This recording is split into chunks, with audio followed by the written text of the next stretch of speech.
नमस्कार दोस्तों, मेरे चैनल में आप लोग का स्वागत है। और लास्ट क्लास में या फिर लास्ट वीडियो में हम लोगों ने डिस्टेंस और डिस्प्लेसमेंट के बारे में देखा था। मैं आशा करता हूँ आप लोगों को समझ में आया होगा वो। और ये लेक्चर देखने से पहले आप एक बार डिस्टेंस और डिस्प्लेसमेंट वाला जो वीडियो है वो चीज़ को अच्छे से देख लीजिए, फिर उसके बाद ये जो कंसेप्ट है वो आपको समझ में आना स्टार्ट हो जाएगा, है ना। तो हम लोग आज जो पढ़ने वाले हैं ये है एवरेज स्पीड और एवरेज वेलोसिटी के बारे में, ठीक है। Average speed and average velocity एक एक करके पढ़ेंगे। सबसे पहले एवरेज स्पीड के बारे में देखते हैं, फिर उसके बाद एवरेज वेलोसिटी के बारे में अपन लोग सीखेंगे, है ना। चलिए, तो सबसे पहला चीज़ में आते हैं एवरेज स्पीड। एवरेज स्पीड क्या होता है भैया, ठीक है। सिंपल लैंग्वेज में क्या है ना कि हम लोग को ये तो पता है कि मान लेते हैं कि हमारे पास फॉर एग्ज़ाम्पल कोई एक कार है, ठीक है। ये क्या कर रहा है, मूव कर रहा है ऐसा, ऐसा स्ट्रेट लाइन में मूव कर रहा है। मान लेते हैं वो ए पॉइंट से स्टार्ट हुआ, बी पॉइंट पे गया, बी पॉइंट से फिर उसके बाद सी पॉइंट पे गया, सी पॉइंट से उसके बाद डी पॉइंट पे गया। और मान लेते हैं ए और बी के बीच की दूरी है 10 मीटर, बी और सी के बीच की दूरी है 20 मीटर, सी और डी के बीच की दूरी है मान लेते हैं 30 मीटर। और ए से बी तक जाने में मान लेते हैं उसको 1 सेकंड लगा, फिर बी और सी पे जाने में मान लेते हैं इसको भी 1 सेकंड लगा, और सी से डी तक जाने में इसको फिर 1 सेकंड लगा। तो ये जो ऑब्जेक्ट है या फिर जो भी कार है, ये ए पॉइंट से डी पॉइंट में जाने में कितना सेकंड लिया, 3 सेकंड। और टोटल कितना डिस्टेंस ट्रेवल किया, 10 + 20 + 30, मतलब ओवरऑल मिला के 60 मीटर ट्रेवल किया ना।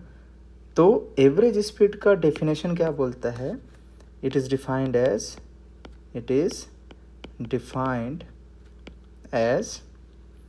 Distance traveled by the object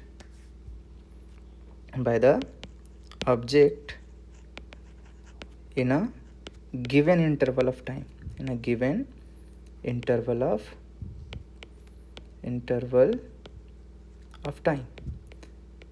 कोई भी टाइम इंटरवल में वो कितना डिस्टेंस ट्रैवल किया उसी को क्या बोला जाता है, एवरेज स्पीड।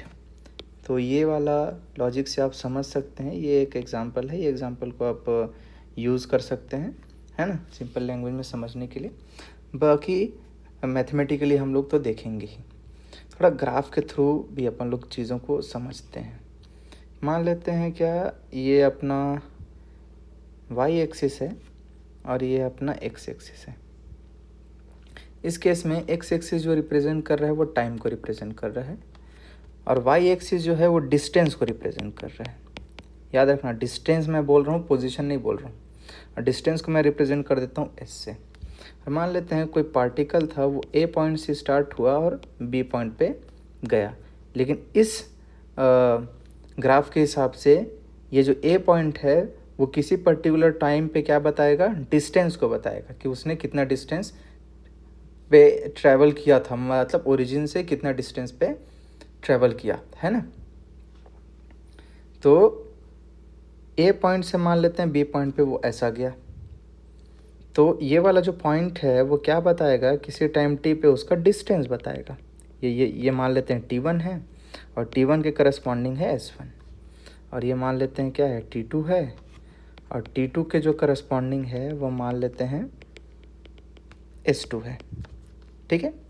तो अपन लोग क्या करते हैं ना कि ये जो ए पॉइंट है और बी पॉइंट है, मान लेते हैं मैं ज्वाइन कर दिया, दोनों को एक लाइन से ज्वाइन कर दिया मैं, है ना, ऐसा ऐसा। और इसको भी ऐसा करके ज्वाइन कर दिया, और इसको भी ऐसे ज्वाइन कर दिया। और मान लेते हैं ये वाला जो एंगल है, ये वाला एंगल है कोई थीटा एंगल है, ये वाला एंगल क्या है, थीटा, ठीक है। अच्छा, ये वाला मैं लेंथ अगर निकालना चाह रहा हूँ, ये लेंथ निकालना चाह रहा हूँ, तो ये लेंथ कितना हो जाएगा, ये वाला लेंथ कितना हो जाएगा, ये टोटल डिस्टेंस क्या है, T2 है ये, और ये वाला जो डिस्टेंस है कितना है, T1 है। तो अगर मैं T2 में से T1 को माइनस कर दूं तो ये वाला लेंथ निकल जाएगा। सिंपल सा, ये कितना हो जाएगा, T2 माइनस T1। और ये वाला जो टोटल लेंथ है ये कितना है अपना, S2 है, और ये वाला लेंथ कितना है, S1 है। तो अगर S2 से S1 को माइनस कर दूं तो ये वाला लेंथ निकलेगा, जो कि कितना होगा, S2 माइनस S1। अब देखिए ये S2 माइनस S1 एक्चुअली में है क्या, ये क्या है, टोटल डिस्टेंस है T2 minus T1 time interval के बीच में जो डिस्टेंस ट्रैवल किया है ना। तो टोटल डिस्टेंस क्या हो जाएगा, S2 माइनस S1 क्या है, ये है total distance travelled by the object in interval T2 minus T1। और T2 माइनस T1 क्या है, इंटरवल है, सीधी सी बात है, ये क्या है अपना, इंटरवल है, ठीक है। और मान लो मैं ये tan थीटा का वैल्यू निकालूं, है ना, ये tan थीटा का वैल्यू निकालूं, हम लोग का जो आया है एक ऐसा है और एक ऐसा है ना, और ये ऐसा है। ये वाला जो लेंथ है ये है T2 माइनस T1, और ये वाला क्या है, S2 माइनस S1। ये वाला एंगल अपना थीटा था। तो अगर मैं tan थीटा का वैल्यू निकालूं, है ना, tan थीटा का वैल्यू क्या हो जाएगा, अपोजिट बाई बेस, है ना। तो क्या हो जाएगा, S2 minus S1 divided by क्या, T2 माइनस T1। और ये डिफरेंस है, मतलब क्या, इसको क्या लिख सकता हूँ, डेल्टा S बाई क्या, डेल्टा T। तो हम लोग को tan थीटा क्या निकला, delta S by delta T। और यही चीज़ हम लोगों ने, डेल्टा S एक्चुअली में क्या है, डिस्टेंस है ना, तो ये डिस्टेंस है, और कितना टाइम इंटरवल है, वही T2 माइनस T1। तो नीचे में अपन लोग टाइम इंटरवल लिख देंगे। तो एक्चुअली में डिस्टेंस और जो टाइम का ग्राफ देगा, अगर हम लोग दो पॉइंट्स के बीच में एक राइट एंगल ट्रायंगल बनाएं ज्वाइन करके, और जो दोनों पॉइंट्स होगा, है ना, ये दोनों जो पॉइंट्स है और ये वाला जो हाइपोटेनियस है ये परपेंडिकुलर है और ये क्या है, बेस है। तो अगर tan थीटा वैल्यू निकालें तो वो tan थीटा एक्चुअली वे देता क्या है, एवरेज वेलोसिटी देता है। ये क्या देगा, एवरेज वेलोसिटी, है ना। तो अपन लोग यहाँ से क्या लिख सकते हैं कि अगर कोई एक ग्राफ दिया हो, है ना, जो कि किसके बीच का हो, डिस्टेंस और टाइम का, और दो पॉइंट्स को अगर हम लोग एक स्ट्रेट लाइन से ज्वाइन कर दे और ये एक राइट एंगल ट्रायंगल बनाएं और ये वाला एंगल को थीटा कंसीडर करें, तो जो tan थीटा का जो वैल्यू देगा, है ना, वो tan थीटा का वैल्यू एक्चुअली में क्या देगा, एवरेज वेलोसिटी देगा, ठीक है। चलिए, तो एवरेज वेलोसिटी का फार्मूला क्या हो गया, एवरेज वेलोसिटी का फार्मूला ये हो गया डिस्टेंस बाय टाइम। जिस भी टाइम इंटरवल में जितना डिस्टेंस ट्रैवल करेगा उसको हम लोग इस तरीके से लिखेंगे, डिस्टेंस ऊपर रहेगा और टाइम क्या रहेगा, नीचे रहेगा, जो कि क्या रहेगा, एवरेज स्पीड। इसको ऐसा भी लिख सकते हैं, डेल्टा S बाई क्या, डेल्टा T, ठीक है। चलिए, कुछ नोट करने वाली बात क्या क्या है भैया, नोट करने वाली बात, सबसे पहला चीज़, जो एवरेज स्पीड होता है वो स्केलर क्वांटिटी होता है ना। Average speed is a scalar quantity, है ना। दूसरा, SI यूनिट क्या होगा, ऊपर में डिस्टेंस है, नीचे में टाइम है, तो डिस्टेंस को लेंथ से मेज़र करेंगे, मतलब मीटर। जो लेंथ का SI यूनिट होता है क्या, मीटर, और टाइम का SI यूनिट होता है क्या, सेकेंड्स। तो क्या हो जाएगा, ये मीटर पर सेकेंड। या इसको हम लोग ऐसा भी लिख सकते हैं, मीटर और S के पावर में -1। इसका मतलब क्या होता है, मीटर पर सेकेंड्स, ठीक है। चलिए, अच्छा, एक और इम्पॉर्टेंट बात, तीसरी चीज़, अगर मान लेते हैं आपको किलोमीटर पर आवर में दिया है, जनरली क्वेश्चंस में दिया रहता है, और आपको मीटर पर सेकंड में उसको चेंज करना है। तो अगर किलोमीटर पर आवर में दिया है तो किलोमीटर मतलब क्या, अगर मीटर में चेंज करना है तो किलोमीटर मतलब क्या होता है 100 मीटर, और आवर मतलब क्या, सेकेंड्स में अगर मुझे चेंज करना है तो एक आवर में 60 सेकेंड्स होते हैं, मतलब एक आवर में क्या क्या होता है 60 मिनट्स होता है ना, और एक मिनट में 60 सेकेंड्स होते हैं। तो अगर देखा जाए तो एक आवर में 60 इंटू 60 क्या होगा, सेकेंड्स होगा, मतलब कि कितना 3600 seconds.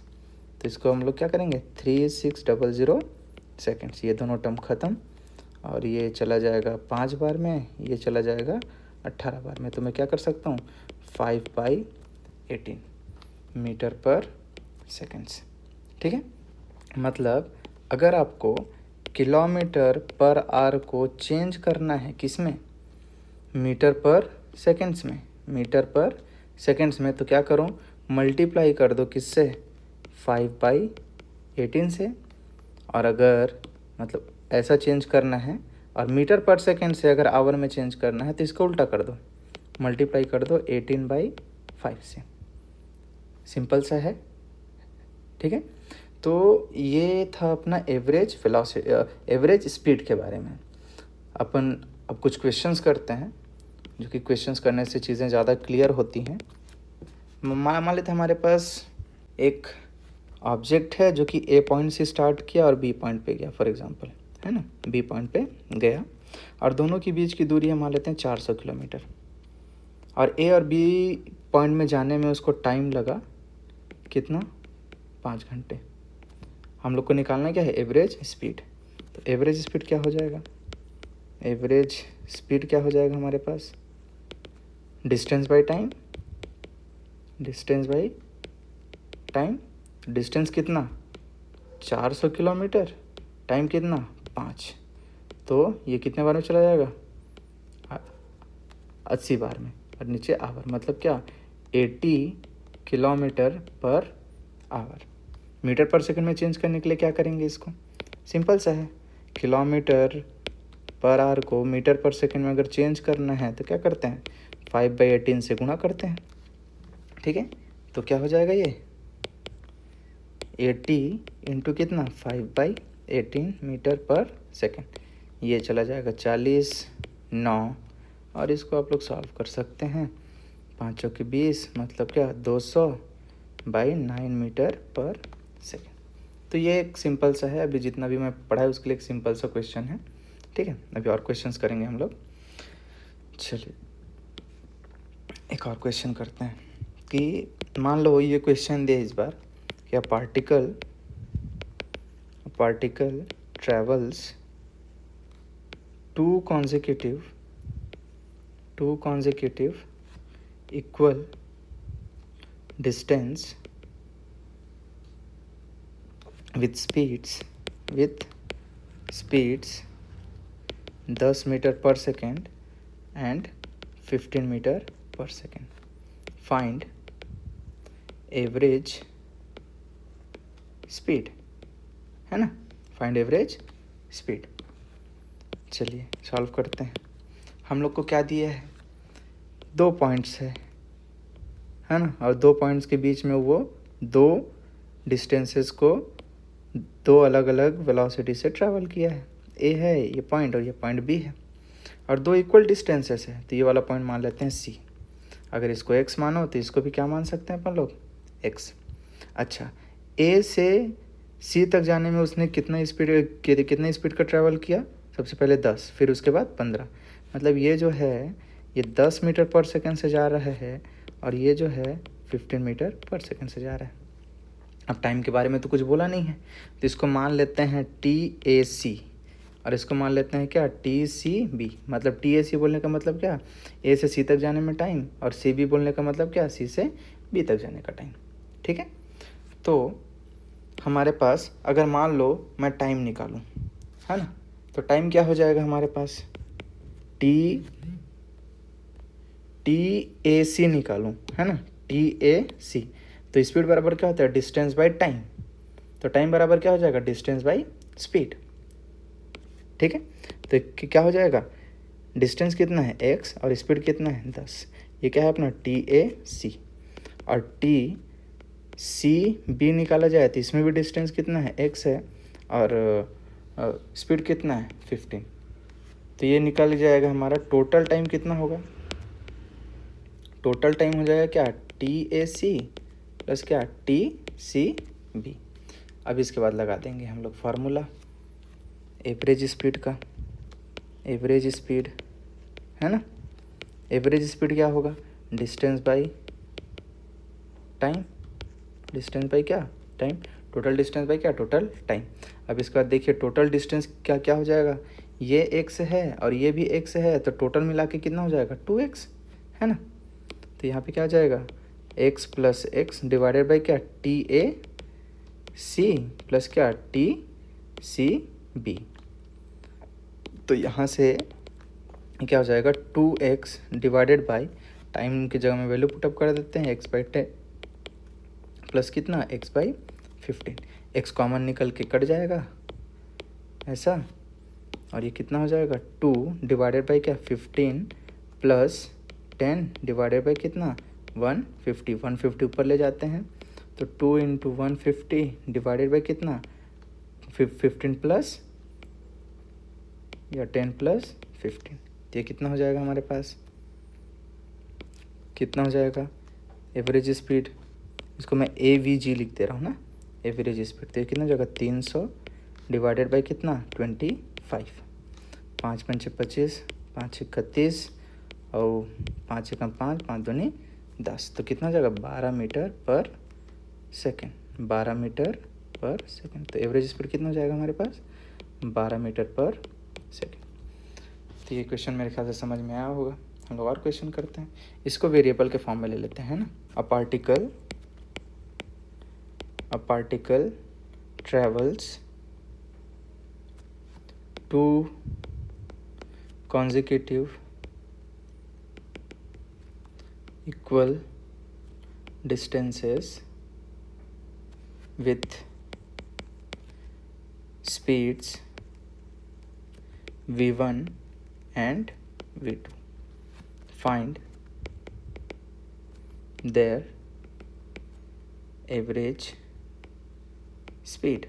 Find their average speed. Same वही लॉजिक का यूज़ करेंगे है ना, कि मान लेते हैं 2 पॉइंट्स हैं A और B, A और B, और ये उसका मिडिल पॉइंट है C, ये x है ये भी x है, और A से C तक जाने में उसने v1 टाइम लगाया और C से B तक जाने में उसने v2 टाइम लगाया। तो T इसको मान लेते हैं T1, इसको मान लेते हैं क्या T2। तो T1 कितना हो जाएगा हमारे पास डिस्टेंस बाई स्पीड, मतलब x बाई v1। T2 कितना हो जाएगा x बाई v2। अब एवरेज स्पीड का फार्मूला लगा देते हैं। एवरेज स्पीड क्या होता है डिस्टेंस बाई टाइम। तो डिस्टेंस कितना हो जाएगा x plus X 2x divided by क्या total time T1 plus T2, मतलब क्या x by v1 plus x by v2। तो ये क्या हो जाएगा हमारे पास, x को तो पहला काट देते हैं, आ जाएगा 2v2 plus v1 divided by कितना v1 v2। तो यहाँ से क्या जाएगा 2v1 v2 डिवाइडेड बाई क्या v1 प्लस v2। ये बहुत इंपॉर्टेंट फार्मूला है, डायरेक्टली ही याद रख लीजिए इसको, है ना। तो इस पर्टिकुलर केस में एवरेज स्पीड जो होगा वो क्या हो जाएगा 2v1 v2 डिवाइडेड बाई क्या v1 प्लस v2, है ना। मतलब क्या, if object travels equal distances, two equal distances बोल सकते हैं ना, 2 equal distances, then average speed is क्या हो जाएगा 2v1 v2 डिवाइडेड बाई क्या v1 प्लस v2। सिंपल सा लॉजिक है। चलिए इसी के लिए 3 के लिए हम लोग यूज़ कर लेते हैं। चलो फिर उसके बाद n number of equal distances travel करेगा तब क्या होगा उसको भी चेक कर लेंगे। अभी 3 के लिए करते हैं, फिर उसके बाद n नंबर के लिए डायरेक्टली जनरलाइज कर लिया जाएगा, है ना। if a particle travels 3 consecutive equal distances with speed v1, v2, v3, find average speed find करना है ना। सेम वही लॉजिक का यूज़ करेंगे हम लोग, लेकिन इस बार 3 इक्वल डिस्टेंसेस है। तो मान लेते हैं क्या, ये एक लाइन है और इसमें 3 पॉइंट ड्रॉ करेंगे, ए बी सी और ये पॉइंट है डी।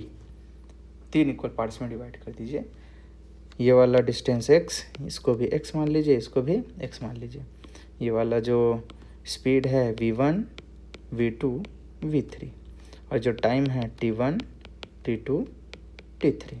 तो t1 कितना हो जाएगा, t1 हो जाएगा x बाई v1, t2 क्या हो जाएगा x बाई v2 और t3 क्या हो जाएगा x बाई v3।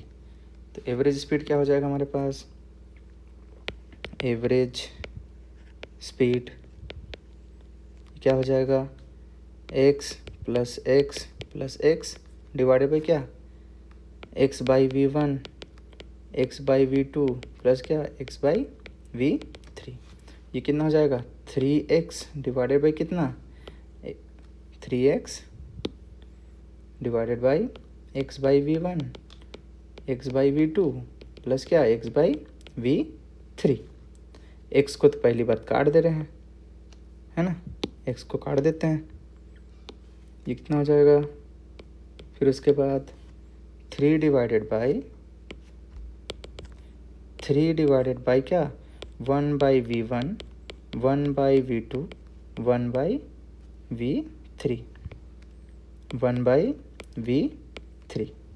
तो यहाँ से आपको देखने में थोड़ा सा समझ में आ रहा होगा, इस पर्टिकुलर केस में 1 बाई v1, 1 बाई v2 था, यहाँ पे 2 के लिए 1 by v1, 1 by v1, 1 by v2 और इसी को सॉल्व करके हम लोग ये वाला फॉर्मूला लाए थे 2v1 v2 divided by v1 plus v2, है ना। यहाँ पे 3 रहेगा तो 3 divided by 1 by v1 plus 1 by v2 plus 1 by v3, ये वाला फार्मूला। n रहेगा तो n divided by 1 by v1 plus 1 by v2, ऐसे करते करते 1 बाई vn तक जाएगा, ठीक है। तो इसको मैं जनरलाइज एक फाइनली लिख देता हूँ, जनरलाइज्ड फॉर्म है ना, generalised particle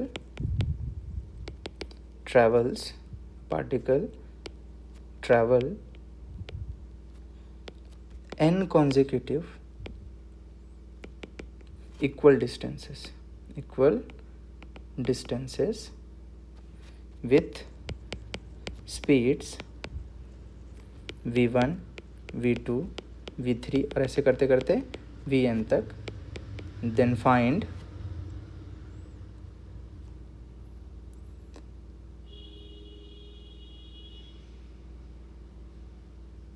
average speed of the particle, average speed of the particle, ठीक है। चलिए सॉल्व करते हैं। मान लेते हैं ये अपना वो लाइन है, ये ए है और ये वाला पॉइंट बी है, इसके बीच में सी डी ई ऐसे करते करते बहुत सारे हैं, है ना। ये वाला डिस्टेंस x है, ये भी x है, ये भी x है। इसको ट्रैवल किया v1, v2, v3 और ऐसे करते करते vn तक। इसमें टाइम लगा t1, इसको x बाई v1 लिखेंगे। इसमें टाइम लगा t2, इसको x बाई v2 लिखेंगे।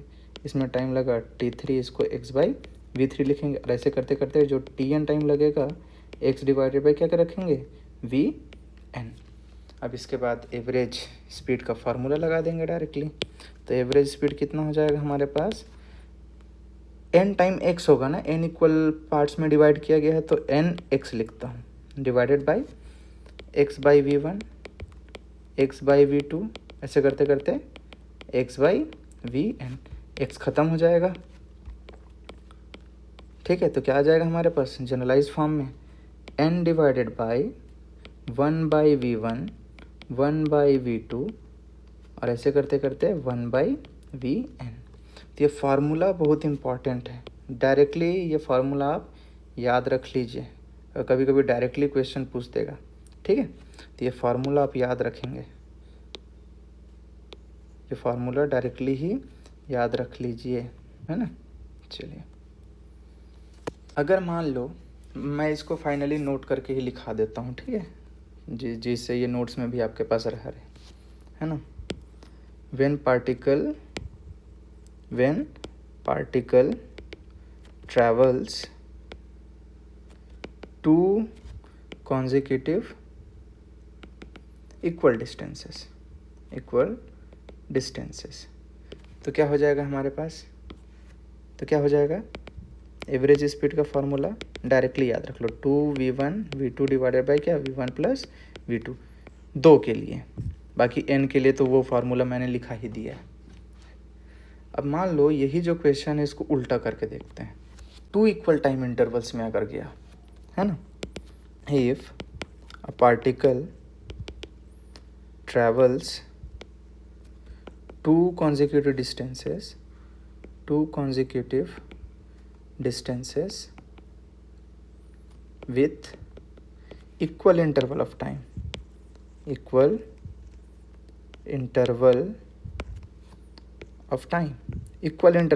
में इस बार जा रहा है ना, then find average speed find करना है।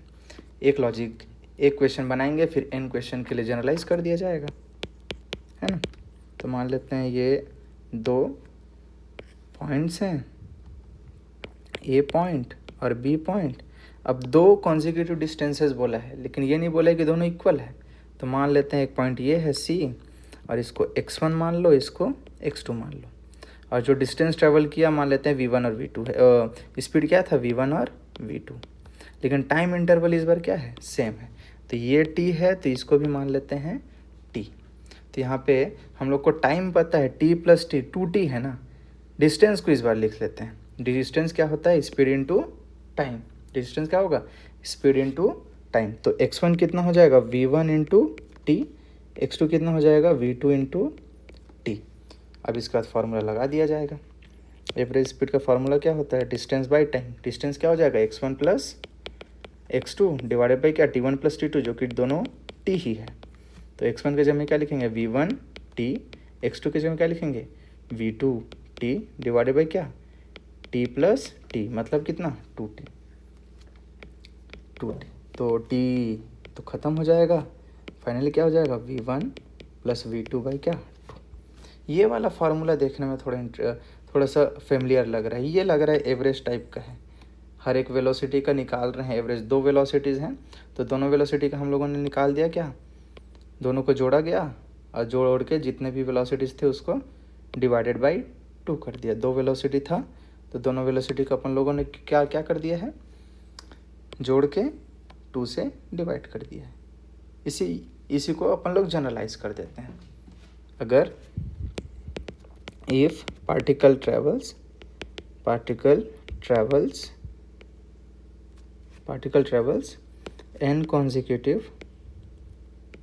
n consecutive distances with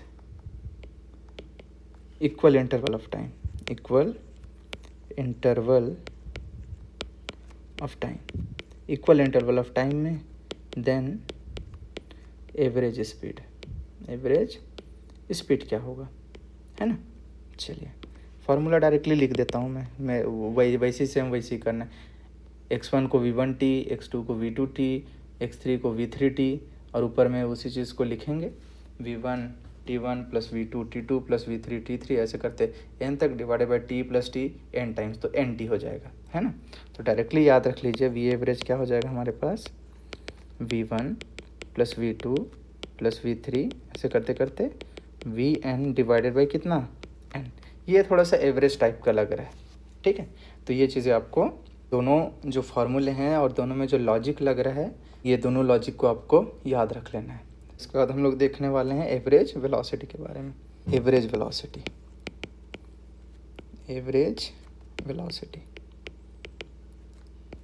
चलिए, ये क्या होता है ना, ये जो रेशियो होता है डिस्प्लेसमेंट और टाइम का होता है। स्पीड क्या होता है, डिस्टेंस और टाइम का रेशियो होता है। ये क्या होगा, ratio of displacement and time, simple सा लैंग्वेज में।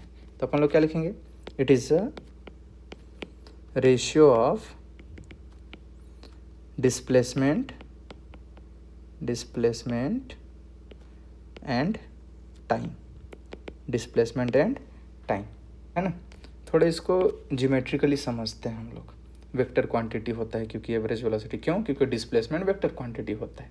डिस्टेंस स्केलर था इसीलिए एवरेज स्पीड स्केलर हो गया, लेकिन एवरेज वेलोसिटी क्या हो जाएगा, वेक्टर हो जाएगा, है ना। It is a vector quantity, it is a vector quantity, है ना। चलिए थोड़ा सा ग्राफिकल मेथड से या फिर वेक्टर के फॉर्म में इसको समझ लेते हैं, है ना। मान लेते हैं ये अपना कोऑर्डिनेट एक्सिस है, ये एक्स है और ये है अपना वाई। मान लेते हैं ये पॉइंट है ए पॉइंट और ये वाला पॉइंट क्या है, बी पॉइंट। और कोई पार्टिकल ऐसा ट्रैवल किया, मान लो इस डायरेक्शन में सर के आया, ठीक है। तो अगर मैं एक पोजीशन वेक्टर ड्रॉ करूं, कहाँ से, ओरिजिन से ए तक और ओरिजिन से बी तक, तो ये जो r1 वेक्टर है ये क्या बताएगा, पोजीशन वेक्टर ऑफ ए, और r2 क्या बताएगा, पोजीशन वेक्टर ऑफ बी। और डिस्प्लेसमेंट निकालने के लिए हम लोग क्या करते हैं, मैंने लास्ट वाले वीडियोस में बताया है, क्या करेंगे, इनिशियल पॉइंट और फाइनल पॉइंट को ज्वाइन कर दिया जाएगा एक स्ट्रेट लाइन से, और वो जो वेक्टर बनेगा वही वेक्टर को हम लोग डिस्प्लेसमेंट वेक्टर बोलेंगे। अब displacement vector A B vector है, और ए बी वेक्टर को लिखने का तरीका मैंने बताया है कि जो ए बी वेक्टर होगा वो क्या हो जाएगा, r2 माइनस r1, है ना, वेक्टर फॉर्म में। हम लोग किस चीज़ का यूज़ किए थे, triangle rule of vector addition का, है ना। लास्ट वीडियोज़ में अगर जिसको नहीं पता होगा वो लास्ट वीडियो में देख लीजिए, मैंने अच्छे से एक्सप्लेन किया है उसको। तो डिस्प्लेसमेंट हो जाएगा हमारा वेक्टर ए बी, है ना। डिस्प्लेसमेंट क्या है हमारे पास, डिस्प्लेसमेंट ये है हमारा वेक्टर ए बी, और ए बी वेक्टर को क्या लिखेंगे, r2 माइनस r1, ठीक है। तो एवरेज वेलोसिटी क्या हो जाएगा, एवरेज वेलोसिटी, और मान लेते हैं ए से बी तक जाने में उसने जो टाइम लगाया वो t लगाया, तो एवरेज वेलोसिटी कितना हो जाएगा, डिस्प्लेसमेंट बाय टाइम, है ना, डिस्प्लेसमेंट बाय क्या, टाइम। और डिस्प्लेसमेंट के जगह में क्या लिखेंगे, r2 minus r1 divided by क्या, टाइम। और ये जो टाइम है t2 माइनस t1 भी लिख सकते हैं, कोई प्रॉब्लम नहीं है। t2 माइनस t1 के जगह में t है, तो इसको क्या लिख सकते हैं, डेल्टा r डिवाइडेड बाई क्या, डेल्टा t, ठीक है। तो ये सिंपल सा फार्मूला है एवरेज वेलोसिटी का, और ये एवरेज वेलोसिटी आपको फाइंड करना है। डायरेक्शन कैसे निकालें, है ना, ये नोट करने वाली बात है कि भैया अगर ये एक वेक्टर क्वांटिटी है तो डायरेक्शन कैसे निकालें। तो डायरेक्शन ना डिस्प्लेसमेंट के डायरेक्शन में होता है, जो वेलोसिटी का जो डायरेक्शन होता है एवरेज वेलोसिटी का, वो डिस्प्लेसमेंट के डायरेक्शन में होता है। तो direction of average velocity is same as direction of displacement, है ना, डायरेक्शन ऑफ डिस्प्लेसमेंट।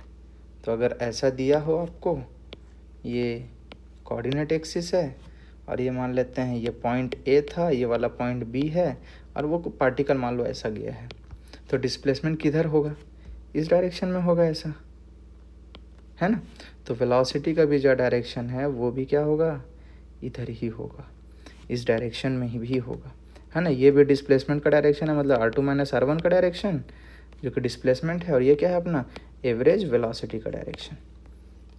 आशा करता हूँ ये चीज़ें समझ में आई होंगी आपको। चलो अब कोई क्वेश्चंस करते हैं, क्योंकि क्वेश्चन से और ज़्यादा चीज़ें बेहतर होती है और नई नई चीज़ों को सीखने को मिलता है हमको उससे, है ना। मान लेते हैं ये AI का क्वेश्चन है ना, AI ईयर मुझे नहीं पता, लेकिन ये आया है, एक बार आया है। मान लेते हैं एक पार्टिकल था, ऐसा है, मूव किया सेमी सर्कुलर पाथ में। ए पॉइंट से कहाँ पे गया, बी पॉइंट पे। और ये जो रेडियस वेक्टर है, रेडियस दिया हुआ है ना, रेडियस कितना दिया हुआ है, आर, रेडियस दिया हुआ है आर, पार्टिकल गया है ए से बी ऐसा। और जो टाइम दिया है, टाइम दिया है मान लेते हैं कितना, 2 सेकेंड से। तो एवरेज वेलोसिटी क्या होगा, एवरेज वेलोसिटी फाइंड करना है हमको। देखो ऐसा ऊपर में ये एरो लगा रहा हूँ, मतलब इसको समझना ये वेलोसिटी है, और एरो नहीं लगा है मतलब उसका क्या है, स्पीड। क्योंकि अगर ऊपर में एरो लगा देते हैं तो वो वेक्टर होता है, और जो जिसमें नहीं लगाते हैं वो वेक्टर नहीं होता, वो जस्ट मैग्नीट्यूड होता है ना। तो एवरेज वेलोसिटी के बारे में हम लोग को निकालना है। तो ये किसके बराबर हो जाएगा यार, total displacement by total time. तो एवरेज वेलोसिटी कितना हो जाएगा, टोटल डिस्प्लेसमेंट मतलब क्या, इनिशियल और फाइनल पॉइंट को ज्वाइन कर देंगे। तो इनिशियल और फाइनल पॉइंट को ज्वाइन कर देंगे तो इसका मैग्नीट्यूड कितना है, ये आर है तो ये भी आर हो जाएगा। तो 2r डिवाइडेड बाई कितना, 2, क्योंकि टोटल टाइम कितना लगा 2, तो ये कितना हो जाएगा, आर मीटर पर सेकेंड। देखो याद रखो ये जो अभी निकला है ना, केवल मैग्नीट्यूड निकला है, डायरेक्शन अभी नहीं निकाला गया है। तो डायरेक्शन क्या होगा, इनिशियल फाइनल पॉइंट को ज्वाइन कर देंगे तो ये डिस्प्लेसमेंट का डायरेक्शन, इसी डायरेक्शन में एवरेज वेलोसिटी का डायरेक्शन। ठीक है, लेकिन फिलहाल अभी हम लोगों ने क्या निकाला है, केवल मैग्नीट्यूड है ये, है ना, ये क्या है, क्या केवल मैग्नीट्यूड। ठीक है, चलिए एक और क्वेश्चन करते हैं। ये एम्स का क्वेश्चन है, एम्स का है ना। ये था, ये कुछ ऐसा दिया था, ए पॉइंट है और ये भी ऐसे ही मूव कर रहा है सेमी सर्कुलर पाथ में, ये वाला पॉइंट बी है। यहाँ पर का जो स्पीड दिया हुआ है वो दिया हुआ है इस डायरेक्शन में, ऐसा कितना था, स्पीड v है। स्पीड कितना है, v। हम लोग को निकालना क्या है, स्पीड v, और ये जो है ना स्पीड है ना कांस्टेंट है, स्पीड क्या है, कांस्टेंट है, ये throughout the journey constant. हम लोग को निकालना है क्या, ratio of average velocity to average speed. Find the ratio of average velocity, ऐसा लिख रहा हूँ, एंड एवरेज स्पीड, इसमें ऊपर में बार नहीं लगाया। अब एवरेज निकालना है तो केवल मैग्नीट्यूड के बारे में बात करेंगे ना, क्योंकि अगर एवरेज वेलोसिटी वेक्टर है और ये स्केलर, तो ऐसे कंपैरिजन तो नहीं हो सकता, मैग्नीट्यूड्स में कंपैरिजन करेंगे हम लोग, सीधी सी बात है। अच्छा चलिए सॉल्व करते हैं। तो डिस्प्लेसमेंट तो निकालना आसान है, अगर ये वाला रेडियस r दिया है तो ये भी r हो जाएगा, तो टोटल डिस्प्लेसमेंट कितना हो जाएगा, 2r। टाइम निकालना है, हम लोग को स्पीड तो दिया हुआ है, कितना दिया है, v, और a पॉइंट से b पॉइंट में आएगा तो टोटल कितना डिस्टेंस ट्रैवल करेगा, ये सेमी सर्कुलर पाथ, और सेमी सर्कुलर पाथ का जो डिस्टेंस होगा वो कितना हो जाएगा, पाई आर। तो टाइम यहाँ से निकाल सकते हैं, टाइम टोटल कितना लगेगा, टाइम कितना लगेगा, total distance divided by velocity. Distance कितना है, पाई आर, वेलोसिटी कितना है, v है। ठीक है, चलिए तो टाइम तो पता चल गया हम लोग को, अब यहाँ से निकाल देते हैं। एवरेज वेलोसिटी क्या हो जाएगा, डिस्प्लेसमेंट बाय टाइम, डिस्प्लेसमेंट कितना हो जाएगा, 2r, ये यहाँ पे कैपिटल आर है ना, कैपिटल आर लिख देता हूँ, और टाइम कितना निकला, पाई आर डिवाइडेड बाई वी, ये दोनों टर्म खत्म, मतलब क्या, 2v by pi. Average velocity निकाल, एवरेज स्पीड निकाल लेते हैं। तो एवरेज स्पीड क्या होता है, डिस्टेंस बाई टाइम होता है ना, और डिस्टेंस कितना है, ये सेमी सर्कुलर पाथ, और सेमी सर्कुलर पाथ का लेंथ कितना, पाई आर, और टोटल टाइम कितना लगा, पाई आर डिवाइडेड बाई वी, जो कि कितना हो जाएगा, वी ही हो जाएगा, है ना। चलिए अब इसको एवरेज निकाल देते हैं। ये देखने का मतलब तो आपको समझ ही गए होंगे, मॉड का मतलब क्या, मैग्नीट्यूड है ना, और एवरेज स्पीड, तो ये कितना हो जाएगा, 2v divided by pi, 2v divided by pi, और कितना v, तो ये दोनों टर्म खत्म, 2 डिवाइडेड बाई पाई, तो यहाँ से कितना आ जाएगा हमारे पास, 2:पाई। ये एम्स का क्वेश्चन था। ठीक है, एक और क्वेश्चन करते हैं। मान लो इस बार ऐसा कुछ दिया हुआ है, ऐसा,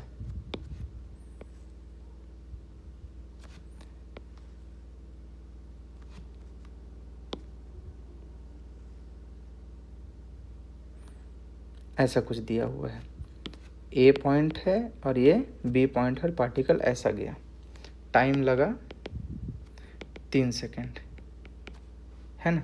और ये वाला जो एंगल है ये 120 डिग्री है, ये रेडियस आर है, ये भी रेडियस आर है। हम लोग को निकालना है average velocity, average velocity, magnitude निकालना है, डायरेक्शन के बारे में भी देख भी नहीं रहे हम लोग। तो एवरेज वेलोसिटी कैसे निकाला जाएगा? सबसे पहले तो डिस्प्लेसमेंट निकालना है, तो ये है अपना डिस्प्लेसमेंट, ये है अपना डिस्प्लेसमेंट ए से बी, मतलब क्या, इनिशियल और फाइनल पॉइंट को ज्वाइन कर देंगे। स्टार्ट कहाँ से होगा? इनिशियल पॉइंट से, जाएगा कहाँ पे? फाइनल पॉइंट में। तो डिस्प्लेसमेंट इसको मैं एक्स नाम दे रहा हूँ, ठीक है। तो ये निकाल देंगे सीधा। कोसाइन फार्मूला मैंने लास्ट क्लास में पढ़ाया था, कोसाइन फार्मूला, ट्रायंगल हो और दो एडजेसेंट साइड्स दिया हो और उसके करस्पॉन्डिंग जो भी एंगल है वो दिया हो, तो अपन लोग कोसाइन फार्मूला का यूज़ करेंगे, है ना। कोसाइन फार्मूला मैं फिर से लिखा दे रहा हूँ, कोसाइन फार्मूला। ये कोसाइन फार्मूला क्या बोलता है? अगर इसको ए मान लो, इसको ए मान लो, इसको बी मान लो, और ये तो एक्स है ना, तो क्या होता है ये A square plus B square minus X square divide by कितना, 2 बी। अब इसके करस्पॉन्डिंग जो भी वैल्यूज है उसको पुटअप कर देते हैं अपन लोग। तो ये जो कोसाइन फार्मूला है ये किसके बराबर होता है? कॉस थीटा के बराबर ना। तो कॉस 120 बराबर क्या हो जाएगा? ए और बी के जगह में तो आर ही है, R square plus R square minus कितना, एक्स स्क्वायर डिवाइडेड बाई क्या, 2r इंटू आर। कॉस 120 का वैल्यू कैसे निकाल सकते हैं अपन लोग? कॉस 120 को अपन लोग क्या लिख सकते हैं? कॉस 90 प्लस 30, और जब भी यहाँ पे 90 रहता है तो कॉस को चेंज कर देते हैं साइन में, तो कितना हो जाएगा, साइन 30, और 90 प्लस 30 मतलब सेकंड क्वाड्रेंट, और सेकंड क्वाड्रेंट में कॉस क्या होता है? नेगेटिव होता है कि पॉजिटिव होता है? हाँ, नेगेटिव होता है ना, नेगेटिव होता है। तो ये किसकी वैल्यू हो जाएगी? -1/2। तो यहाँ से हम लोग -1/2 बराबर 2r square minus X square by कितना, 2r स्क्वायर, ये दोनों टर्म खत्म हो जाएंगे। और यहाँ से कितना हो जाएगा? -r स्क्वायर बराबर कितना, 2r square minus X square. X square को इधर ले आते हैं, आर स्क्वायर को उधर ले चले जाते हैं। एक्स स्क्वायर बराबर कितना, 3r स्क्वायर, मतलब एक्स का वैल्यू कितना आ जाएगा, r√3।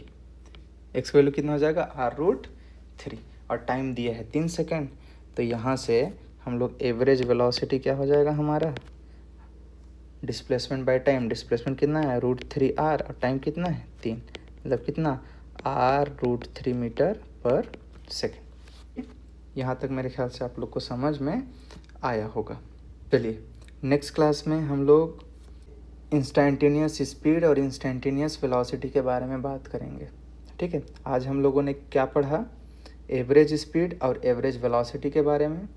नेक्स्ट वीडियो में मैं आप लोग को इंस्टेंटेनियस वेलोसिटी और इंस्टेंटेनियस वेलोसिटी स्पीड के बारे में बताऊंगा, और वो ज़्यादा बेहतर तरीके से सिखाने का मैं ट्राई करूंगा। बहुत सारे बच्चों को इसमें दिक्कत होता है ना, लेकिन आपको धीरे धीरे करके ये चीज़ों को सीखते चलिए। मैं बहुत अच्छे से एक्सप्लेन करूंगा, इवन क्वेश्चंस भी कराऊंगा। तो अगर आप लोग को अगर कभी भी अगर आप लोग को थोड़ा सा भी ये जो वीडियोस मैं बना रहा हूँ वो अगर हेल्पफुल लगता है तो आप चैनल को सब्सक्राइब कर सकते हैं, और जो भी डाउट्स हो आप कमेंट में पूछ सकते हैं। मैं जितना भी हो सके मैं आपके डाउट्स का, आपके जो भी क्वेश्चंस का आंसर देने का ट्राई करूँगा। थैंक यू, मिलते हैं नेक्स्ट वीडियोस में।